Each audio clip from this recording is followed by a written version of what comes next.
Ya Allah,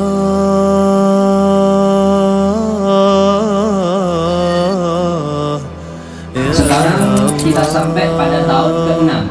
Memang dalam kajian sebelumnya adalah tahun ke-4, karena ahli sejarah tidak mencatat tahun ke-5-nya itu apa, gitu ya. Maka ahli sejarah mencatat tahun ke-6 dari kelahiran Rasulullah SAW. Setidaknya dalam buku yang saya tulis ada 3 poin penting dalam tahun ini.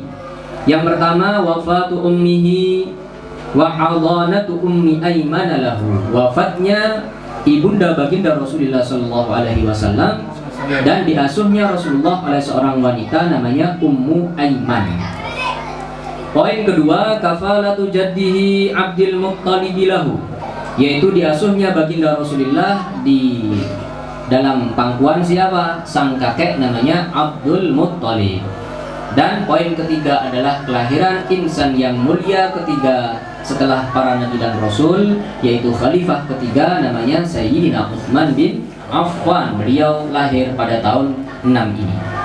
Bismillah, kita beranjak pada poin pertama, wafatu ummihi, wafatnya ibunda Rasulullah. Siapa nama ibunda beliau? Aminah bintu Wahab. Maka Sayyidatuna Aminah ini di usia sang putra 6 tahun beliau dipanggil oleh Allah Subhanahu wa taala. Sedikit kita kembali kepada kejadian ketika Rasulullah dibedah dada beliau, yaitu 2 tahun sebelumnya, tahun 4 kelahiran. Kan Rasulullah oleh 2 malaikat dada beliau dibedah, gitu ya. Kemudian beliau dada beliau oleh malaikat ini dibersihkan dengan air zam-zam. Karena air zam-zam ini adalah air yang digunakan untuk membersihkan dada Rasulullah, maka air zam-zam ini adalah air yang paling mulia di dunia akhirat setelah air yang bercucur dari tangan Rasulullah Shallallahu Alaihi Wasallam. Bahkan lebih mulia dari telaga Kautsar yang ada di surga. Dalam surat Al-Kautsar, Inna a'tainakal kautsar. Kami Allah, wahai Muhammad, memberikan kamu telaga Kautsar. Telaga Kautsar ini keluar sampai di Haud, yaitu telaga sebelum masuk surga, yang mana umat-umat baginda Rasulullah sebelum masuk surga mereka akan minum dari telaga ini langsung dari tangan mulia baginda Rasulullah Shallallahu Alaihi Wasallam. Ketahuilah bahwasanya air yang ada di Kautsar, bahkan air yang ada di telaga itu masih kalah mulia dengan air Zam-Zam. Kenapa?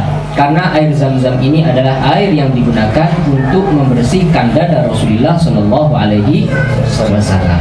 Kemudian pernah juga Rasulullah meludahi air Zam-Zam ini. Jadi tambah kemuliaan. Yang aslinya Zam-Zam ini sudah mulia, ditambah kemuliaan dengan diludahi oleh baginda Rasulullah, kemudian dengan digunakan oleh malaikat membersihkan dada beliau, maka Zam-Zam ini adalah air yang paling mulia. Air yang sudah ada di dunia, yaitu air Zam-Zam. Maka usahakan bismillah kita sering-sering minum air Zam-Zam. Ketika kita meneguk air Zam-Zam, minta ya Allah mudah-mudahan tambah Zam-Zam lagi kapan-kapan, gitu ya. Allah, mungkin ini harus kita selalu usahakan sebisa mungkin. Baik. Jadi tahun keempatnya ini ketika terjadi peristiwa syaqqus sadr atau dibedahnya dada beliau, Sayyidah Halimatus Sa'diyah yang mengasuh beliau atau ibu susu Rasulullah kan takut. Beliau cemas dengan keadaan sang anak, karena ketika diambil Rasulullah Shallallahu Alaihi Wasallam ini dalam keadaan pucat, isfarra wajhuhu, yaitu warna kuning wajahnya, artinya pucat. Rasulullah sangat pucat. As-Sayyidah Halimah sangat takut, cemas dengan keadaan sang anak ini. Akhirnya diantarkan lagi kemana? Ke Mekah. Ketika diantarkan ke Mekah, As-Sayyidah Halimah kembali ke Taif. Nah, ketika beliau kembali ke Taif, keadaan di Taif setelah ditinggal oleh baginda Rasulullah sudah kembali seperti semula. Tanaman-tanaman kering, kemudian binatang-binatang ternak juga kurus-kurus. Air susu yang diperah dari binatang-binatang ternak ini sudah tidak sederas ketika ada Rasulullah di sana. Ini Halimatus Sa'diyah sudah paham dengan posisi baginda Rasulullah Shallallahu Alaihi Wasallam dan keutamaan berkat siapa? Baginda Rasulullah. Maka Ketika beliau Sayyidah Halimah merasakan demikian, beliau balik lagi kemana? Ke Mekah, merayu sang ibunda yaitu Sayyidah Aminah binti Wahab, ibunda baginda Rasulullah, untuk mengajak Rasulullah lagi kedua kalinya ke Taif. Ini sulit, ya, sulit sekali. Tapi Sayyidah Aminah akhirnya merelakan sang putra dibawa lagi ke Taif, dan Rasulullah SAW di Taif sampai tahun ke-6 atau usia beliau 6 tahun yang sekarang kita baca. Akhirnya beliau pulang. Setelah usia beliau 6 tahun di Taif, beliau kembali lagi ke Mekah. Ketika kembali ke Mekah, Sayyidah Aminah mengajak Rasulullah SAW untuk ziarah ke kerabat Rasulullah yang ada di Madinah dari Bani Najjar. Jadi kerabat dari siapa? Dari Abdul Muttalib. Abdul Muttalib ini punya ibunya asli dari Madinah, dari Bani Najjar. Jadi anak yang baru pulang dari Taif, dari Bani Sa'ad ke Mekah oleh sang ibu mau dikenalkan kepada kerabat-kerabatnya yang ada di Madinah. Lalu diajak bertiga dengan siapa? Dengan seorang wanita, yaitu budak peninggalan sang ayah Rasulullah, namanya Abdullah bin Abdul Muttalib. Hanya meninggalkan budak wanita namanya Ummu Aiman, maka diajaklah bepergian ke kota Madinah selama 1 bulan. Di Bani Najjar itu Rasulullah mengenal dengan saudara-saudaranya, mengenal dengan kerabat-kerabatnya, sampai di sana Rasulullah menceritakan pertama kali beliau berenang itu di sana. Masih kecil Rasulullah berenang di Bani Najjar, dan sampai sekarang di kota Madinah itu banyak kebunnya. Di kota Madinah banyak masbah atau kolam renangnya. Kita yang ada di Mekah kalau ingin renang enak itu di Madinah. Airnya Masya Allah asli dari sumber, tidak ada campuran kaporit, Masya Allah kita selalu. Dan banyak dari santri-santri Abuya asli penduduk Madinah itu minta agar kita singgah ke kediamannya yang ada kolam-kolam renangnya. Masya Allah, kalau kita kan senang-senang aja gitu ya. Dan yang menjadi langganan yang selalu kita singgahi sampai Ramadan tahun kemarin kita renang, yaitu kan alhamdulillah Ramadan kemarin saya umroh sama Abuya diajak ke Masbah lagi, punya namanya Syekh Hasan Sindi yang ada di kota Madinah. Nah, kita sering renang di sana, ya ingin mengikuti sunnah Rasulullah. Jadi Rasulullah pertama kali renang di Bani Najjar ketika beliau bersama saudara-saudaranya di sana lomba cepat-cepatan renang gitu ya. Baik, setelah 1 bulan Rasulullah dan ibunda beserta Ummu Aiman kembali lagi kemana? Ke Mekah. Ketika kembali ke Mekah, di satu perjalanan sang ibu yaitu Sayyidah Aminah Az-Zuhriyah sakit di jalan, dan akhirnya beliau wafat di jalan di satu daerah namanya Abwa ini daerah antara Mekah dan Madinah. Maka beliau dikebumikan di Abwa sana. Ini wafatnya sang ibu, yaitu di usia Rasulullah 6 tahun atau tahun 6 dari kelahiran Rasulullah. Maka Rasulullah SAW langsung dialihkan kepada sang kakek namanya Abdul Muttalib. Jadi sudah jelas, Sayyidah Aminah ini seakan-akan hanya diciptakan untuk Nabi yang diutus oleh Allah. Sudah cukup tugasmu wahai Aminah hidup di dunia ini sebagai ibunda seorang Nabi. Dia sudah usia 6 tahun, sudah diambil oleh Allah Subhanahu wa ta'ala. Sebelumnya yaitu suami beliau namanya Abdullah atau ayahanda Rasulullah. Ketika Rasulullah 2 bulan ada di kandungan sang ibu, karena Sayyidina Abdullah ini cukup oleh Allah ditugaskan hidup di dunia ini hanya menjadi ayahnya siapa? Ayahnya sang Nabi. Bahkan sebaik-baik Nabi dan Rasul sudah ketika usia sang putra ada di perut ibunya 2 bulan, Abdullah bin Abdul Muttalib ini diambil oleh Allah Subhanahu wa ta'ala. Padahal sebelumnya ini sudah hampir wafat, sudah hampir disembelih Abdullah ini. Sampai Rasulullah pernah bersabda, "Ana ibnu dzabihain." Saya ini putra 2 orang yang hampir disembelih. Siapa? Abdullah bin Abdul Muttalib sama kakek Rasulullah yaitu Ismail putranya Nabi Ibrahim. Jadi 2 orang ini kan hampir disembelih sudah. Tapi Allah punya rencana. Allah punya rencana lewat Nabi Ismail ini Allah akan mengutus seorang nabi, bahkan sebaik-baik nabi dan rasul gak bisa mati. Dia artinya sebelum rencana Allah terrealisasi lewat orang ini, dia gak mati duluan, gitu ya. Gak ada yang bisa menghalangi rencana Allah, gak ada yang bisa membunuhnya. Bahkan Nabi Ibrahim ketika mau menyembelih langsung langsung oleh Allah Subhanahu wa taala diseru, ya, ada satu seruan dari belakang, fanadainahu ayya Ibrahim qad saddaqta ru'ya inna kadzalika najzil muhsinin, dalam surat Shaffat. Nabi Ibrahim kaget, kok ada suara. Sudah cukup Ibrahim, engkau sudah memenuhi perintah saya.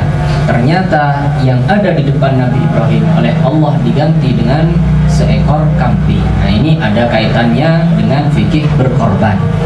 Ini yang pertama, kakek Rasulullah. Kemudian ayahanda Rasulullah yang namanya Abdullah ini hampir sudah disembelih oleh sang kakek, oleh Abdul Muttalib, karena nadar. Abdul Muttalib ini nadar akan menyembelih salah satu putranya. Ketika bernadar mau menyembelih salah satu putranya, kemudian menggunakan al-qadah, namanya al-qadah. Kalau di kita yang berlaku sekarang itu kan apa? Seperti dadu gitu ya. Seperti dadu arisani PKK itu. Nah, kalau di sana dulu pakai qadah. Qadah ini seperti anak-anak panah yang yang ditancapkan, itu diputar, kemudian Abdul Muttalib milih acak, secara acak yang keluar Abdullah. Karena gitu, kalau sampai saya punya anak 10 laki-laki semua, saya nadar salah satunya akan saya sembelih. Ternyata terakhir yang lahir Abdullah. Wah, ini kok laki-laki ini 10 semuanya. Kemudian yang ketiga kalinya Abdullah lagi, yang kedua kalinya, kemudian diacak, diambil lagi, yang ketiga kalinya keluar Abdullah. Maka ketika mau disembelih, tiba-tiba ada suara seperti suara yang pernah sampai kepada siapa? Kepada Sayyidina Ibrahim, dan diperintah untuk mengganti atau dia diganti dengan 100 ekor onta.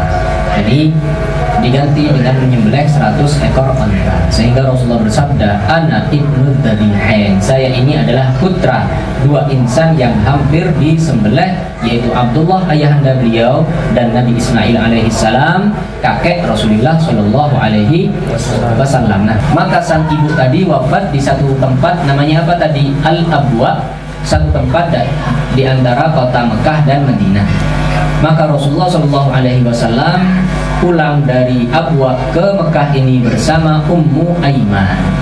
Rasulullah dibawa, kemudian dipangku oleh Ummu Aiman ini, sampai Rasulullah Shallallahu alaihi wasallam mengatakan satu ungkapan yang sangat mulia, ungkapan yang dibanggakan oleh Ummu Aiman. Apa itu? Anti ummi ba'da ummi. Wahai Ummu Aiman, engkau ini adalah ibuku yang kedua. Subhanallah.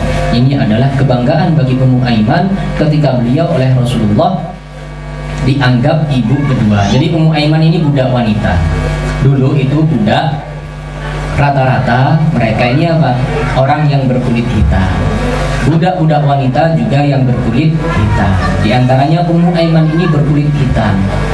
Akan tetapi Allah Subhanahu wa taala memberikan kemuliaan kepada seseorang itu bukan dari warna kulitnya, bukan dari paras mukanya, bukan dari penampilannya, tapi dari ketakwaan yang ada di hatinya. Jadi Ummu Aiman ini, maaf meski beliau berkulit putih seperti itu, Rasulullah sangat menganggap, dan Rasulullah mengatakan anti ummi ba'da ummi, engkau wahai Ummu Aiman ibuku yang kedua, ibuku setelah ibuku, artinya ibuku kedua. Nah, setelah itu oleh Ummu Aiman Rasulullah Shallallahu alaihi wasallam diserahkan kepada sang kakek namanya Abdul Muttalib.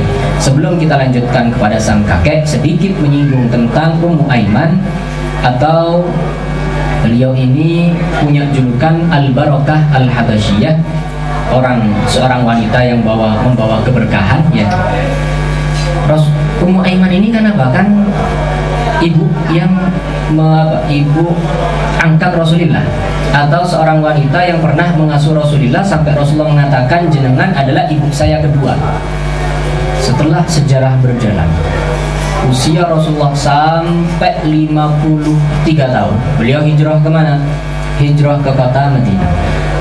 Rasulullah menikahkan siapa? Menikahkan seorang sahabat anak angkat Rasulullah. Jadi Rasulullah punya anak angkat namanya Zaid ibn Harithah, dinikahkan dengan Zainab binti Jahash, yang kisahnya ada dalam Al-Quran surat Al-Ahzab ayat 37. Ayatnya panjang, bisa jangan buka nanti ya. Ini kisah pernikahan siapa? Zainab binti Jahash, sepupu Rasulullah, dengan anak angkat Rasulullah namanya siapa? Namanya Ummu Aiman. Ternyata pernikahan ini tidak berlangsung lama, hanya 1 tahun saja terjadi perceraian. Skenario Allah, dan itu adalah namanya perjodohan. Kita nggak boleh membahas sesuatu yang bukan lingkup kita, lingkup keluarga orang, nggak boleh. Itu bukan wilayah kita, nggak boleh kita itu kok iso terjadi gini, jangan ya. Apalagi yang berkaitan dengan sahabat, nggak tahu, sudah nggak perlu. Sampai ulama kita itu memberi nasihat kepada kita, wa ma jara bainas shihabi nasqutu anhu wa ajra ijtihadi itu. Sampai para sahabat itu, antara para sahabat berperang, saling berperang, terjadi pertumpahan darah, kita pun oleh para ulama nggak boleh komentar negatif. Wa ma jara bainas sahabi nasqutu, sesuatu yang terjadi di antara para sahabat yang kesannya di pikiran kita kok kurang baik, nasqutu, kita diam saja, ojo komentar-komentar yang kurang baik, karena bukan wilayah kita. Jadi kita oleh Allah dikasih batasan-batasan. Hanya 1 tahun Sayyidina siapa tadi? Zaid ibn Harithah bercerai dengan siapa? Zainab binti Jahash. Apa kaitannya dengan Ummu Aiman? Oleh Rasulullah, akhirnya Zaid ibn Harithah ini dinikahkan oleh Rasulullah dengan ibu angkat. Jadi anak angkat Rasulullah dinikahkan dengan ibu angkat.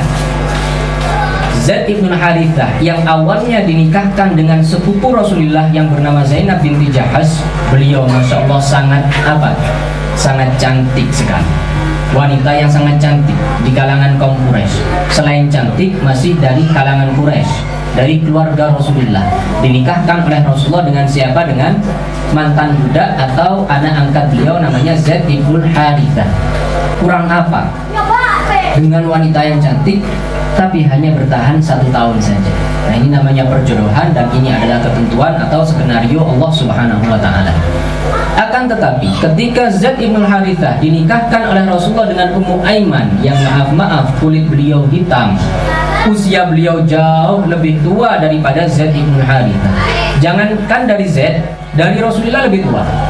Sekarang di tahun ke-6 ketika ibunda Rasulullah wafat, Ummu Aiman ini sudah tua. Kan gitu ya, Tuhan. Ummu Aiman sudah tua. Kemudian ketika Rasulullah usia 54 di tahun 4 Hijriah, ini bukan 54, 57 usia Rasulullah. Ini Ummu Aiman sudah berapa? Dinikahkan dengan Zaid ibn Harithah. Ternyata di sana keluarganya harmonis, romantis, dan punya putra namanya Usamah bin Zaid. Nah, putranya ini karena ayahnya putih sekali, ibunya nggak putih ya, anaknya keluar seperti ibunya, jadi ngikutin warna kulit ibunya. Sampai banyak orang yang nyangka Usamah bin Zaid ini bukan putranya Zaid gitu ya, karena ikut warna kulit ibunya. Walhasil itu sekilas tentang Ummu Aiman, ibu angkat Rasulullah yang oleh Rasulullah dinikahkan dengan anak angkat Rasulullah namanya Zaid ibn Harithah, punya putra namanya Usamah bin Zaid. Nah, setelah itu Rasulullah oleh Ummu Aiman ini diserahkan kepada sang kakek namanya Abdul Muttalib. Sama sang kakek Rasulullah ini disambut dan dispesialkan. Abdul Muttalib ini setelah kejadian setelah kejadian 6 tahun sebelumnya Amul Fil, tahun bergajah, ini beliau malah mendapat kemuliaan yang sangat luar biasa. Karena satu-satunya orang yang berani datang ke Abraha, Abdul Muttalib sang kakek mendapatkan kemuliaan, tambah tersohor, tambah dimuliakan, tambah disungkani oleh semua kaum Quraisy. Tiap kali beliau duduk di bawah naungan Ka'bah itu ada seperti ini, ada firasnya, ada tempat khusus yang empuk untuk Abdul Muttalib. Gak ada siapapun yang berani duduk di sana. Bahkan putra-putranya gak ada yang berani. Nah, Nabi Muhammad kecil yang waktu itu usianya 6 tahun, beliau berani langsung ke depan, masih kecil usia 6 tahun ya, langsung ke depan oleh paman-paman beliau, diambil lagi. Ketika mau diambil oleh Abdul Muttalib, dikatakan kepada sang paman, biar anak ini fa inna lahu sya'nan, ini punya kemuliaan, kalian gak tahu, sudah dia biar duduk di sini. Jadi Rasulullah oleh sang kakek dispesialkan, diperlakukan beda sebagaimana beliau memperlakukan kepada putra-putra atau kepada cucu-cucunya. Apalagi Abdul Muttalib melihat Rasulullah kecil ini selalu ingat kepada ayahanda beliau, namanya siapa? Abdullah. Karena Abdullah ini putranya Abdul Muttalib yang wafat masih muda, usia 18 tahun. Jadi ayahanda Rasulullah ini wafat dalam usia 18 tahun. Nah, semua paman-paman Rasulullah melihat Rasulullah itu ingatnya siapa? Ingatnya Abdullah. Apalagi Abu Lahab. Abu Lahab ini sudah seayah seibu dengannya Abdullah. Abdul Muttalib kan istrinya banyak. Di antara istrinya namanya Fatimah. Fatimah ini punya putra dua, namanya Abdullah sama Abu Lahab. Nama aslinya Abdul Uzza, tapi panggilannya atau julukannya Abu Lahab. Abu Lahab ini kelihatan ganteng sekali. Wajahnya kelihatan terpancar. Di wajahnya itu terpancar sinar. Akhirnya dipanggil Abu Lahab. Terdapat sinar yang terpancar dari wajahnya, saking tampannya Abu Lahab. Ini seayah seibu dengan Abdullah. Maka ketika Abu Lahab melihat Nabi Muhammad, ini sangat senang, sangat bangga karena ingat kepada saudaranya. Ketika Rasulullah dilahirkan, Abu Lahab ini sampai rela memerdekakan budak wanitanya yang bernama Thuwaibah al-Aslamiyah. Gitu ya. Namun sayang seribu sayang, meski Abu Lahab demikian, ternyata dia tidak punya keimanan. Inilah sampai ada surat khusus namanya Al-Lahab, dibalik oleh Allah. Yang aslinya Abu Lahab ini adalah julukan kebaikan, sang lelaki yang terpancar di wajahnya cahaya. Akhirnya oleh Allah dibalik dengan tabbat yada abi lahabin wa tabb ma aghna anhu maluhu wa ma kasab sayasla naran dzata lahab. Nanti dia akan dibalas oleh Allah dengan apa? Dengan api yang berkobar-kobar.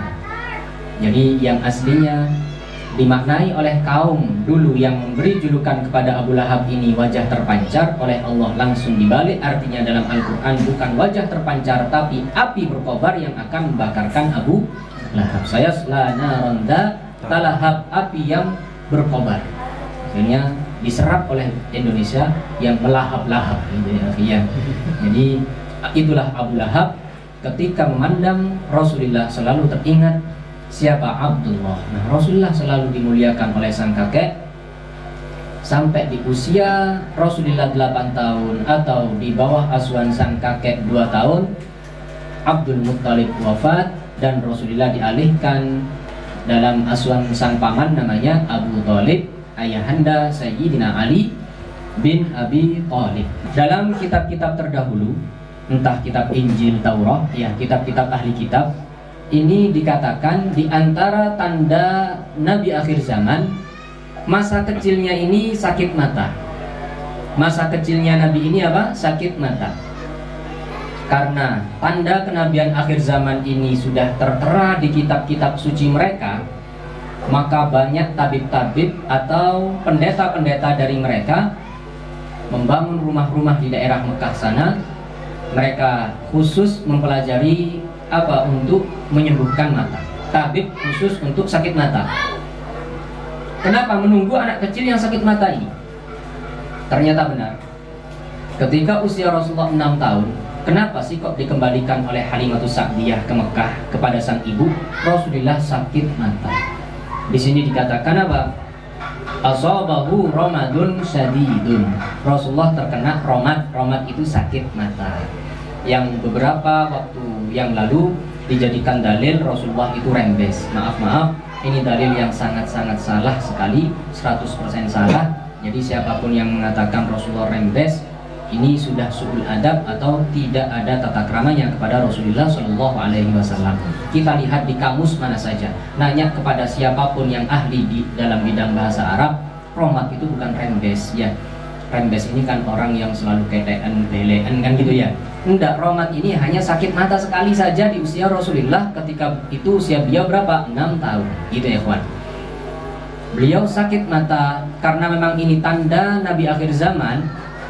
Maka Halimatus Sa'diyah nggak bisa menyembuhkan, dikembalikan kepada sang ibu. Sang ibu akhirnya mencari tabib, di mana daerah Mekah ini ada tabib yang khusus menyembuhkan sakit mata. Akhirnya ditunjukkan kepada tabib di daerah Uqad. Ya, daerah Uqad. Dulu ada pasar di Mekah namanya Uqad, Suk Uqad. Walhasil di sana ada rumah tabib yang bisa menyembuhkan sakit mata. Ternyata tabib ini adalah di antara pendeta yang menunggu Nabi akhir zaman yang masa kecilnya sakit mata. Walhasil ketika sang ibu dengan Nabi Muhammad ini datang kepada sang tabib di tok-tok rumahnya, ya, ternyata nggak keluar-keluar, mungkin lagi istirahat ya, nggak keluar-keluar sampai ketiga kali nggak keluar. Maka sang ibu memutuskan untuk balik lagi ke Mekah. Sebelum sang ibu balik, ternyata rumah yang diketok tadi langsung goncang, seperti gempa gitu. Tapi khusus rumah itu saja, langsung gempa. Setelah gempa, sang tabib langsung buka rumahnya, mau lari niatnya. Ternyata di sana ada anak kecil dan seorang ibu. Ada apa? Ini saya ngantarkan anak saya yang sekarang sakit mata. Langsung di hati tabib itu, pasti anak inilah nanti Nabi akhir zaman. Datanglah ke tabib itu, dan tabib ini turun, mulai ayahnya, kakeknya itu sudah nunggu-nunggu di sana. Nunggu-nunggu Nabi akhir zaman yang diceritakan di kitab-kitab mereka. Tanda Nabi akhir zaman masa kecilnya sakit mata. Dan beruntunglah siapa yang sezaman dengan Nabi itu, terlebih yang bisa menyembuhkan sakit matanya. Maka Rasulullah disembuhkan oleh tabib. Nah, itu terjadi di usia Rasulullah SAW 6 tahun, berarti di tahun ke-6. Ya Allah, lay lay lay lay lay lay lay lay.